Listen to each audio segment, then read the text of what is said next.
Bonjour à tous, bienvenue sur ma chaîne YouTube, ici Meyer. Aujourd'hui nous allons voir une étude de cas de flux asymétrique avec des mainframes. Donc en premier je vais vous présenter le schéma, expliquer le fonctionnement. Deuxièmement, comment on s'est aperçu de ces flux asymétriques.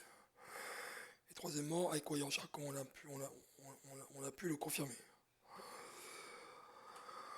Donc nous avons deux mainframes, un par data center. Le mainframe de la salle 1 porte un load balancer interne. Donc il y a une VIP, donc une adresse IP virtuelle en 10.10.10.10. Les IP physiques, je ne les ai pas indiqués car elles ne m'intéressent pas dans notre étude de cas. Donc, nous, ce qui nous intéresse, c'est qu'au niveau du schéma, on a des liens vers le data center. Donc, on a mis des points de capture sur l'interface où le mainframe envoie et reçoit des données du monde extérieur, des deux côtés de la salle 1 et de la salle 2 qu'on renvoie vers des sondes de réseau pour de la métrologie. Et il y a aussi des liens inter-mainframe. Donc qu'est-ce qui se passe? En fait, quand un serveur ou un client appelle le mainframe sur l'adresse 10.10.10.10, il va utiliser son IP physique de son mainframe de la salle 1. Donc quand ça se passe bien, la requête et la réponse viennent du mainframe de la salle 1 avec la même adresse MAC. La même adresse MAC. Deuxième cas qu'on a rencontré, quand le serveur ou le client appelle le mainframe et que le mainframe est chargé, donc toujours sur la même adresse IP 10.10.10, il va renvoyer la requête sur le lien inter-mainframe, et c'est le mainframe de la salle 2 qui va répondre avec l'adresse IP en 10.10.10, mais avec sa propre adresse MAC.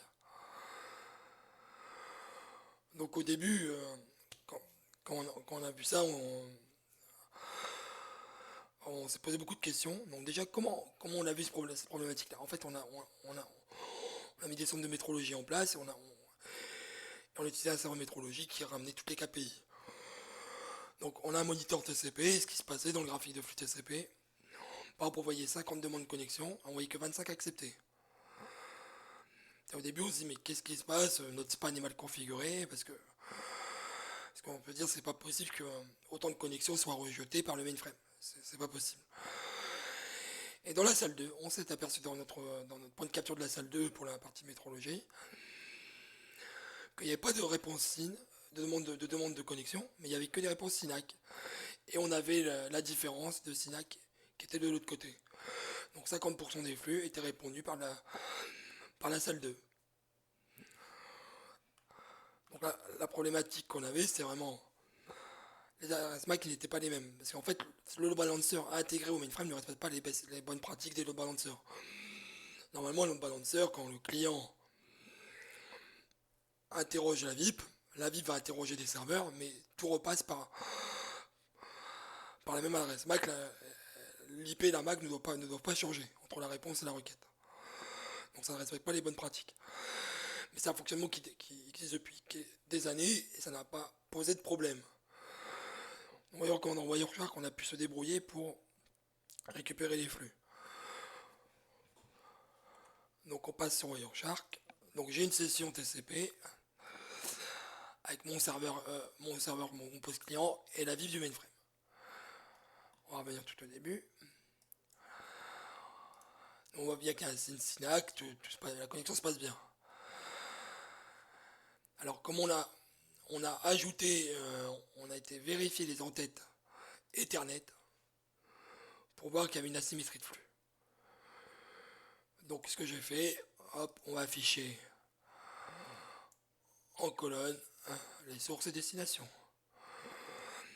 Donc je reprends le SYNAC, on voit que l'IP du serveur, l'IP du serveur est la MAC source, destination la mainframe, retenez bien l'adresse MAC, c'est 3203 à la fin. SYNAC, toujours la même IP de la VIP du mainframe. Et là, l'adresse MAC elle change. C'est 8B8. Donc lui il va requêter, hop, après il a quitté, il a renvoyé ça sur la première adresse MAC disponible 3203, qui est l'adresse MAC du mainframe de la salle 1. Il envoie des données, toujours sur l'adresse MAC du mainframe de la salle 1, et la réponse il y a du mainframe de la salle 2. Donc ça nous a pris quand même. On s'est posé beaucoup de questions, hein, parce que quand on voyait ça, c'était ce que l'espace n'était pas bon, et si on avait fait une erreur dans notre outil de métrologie pour remonter les KPI, pas mal de choses, hein, pour arriver à ce résultat-là. Alors, ça ne gêne pas le fonctionnement des appels clients-serveurs actuellement, mais sur des réseaux, on va dire, de type fabrique ACI, ça peut poser des problèmes de fonctionnement. Donc voilà, donc c'était un petit tuto pour montrer une asymétrie de flux au niveau TCP, on va dire, car c'est la première fois que j'ai remarqué ce cas-là, donc je voulais vous le partager. Voilà, je vous souhaite une bonne journée et à bientôt pour une nouvelle vidéo.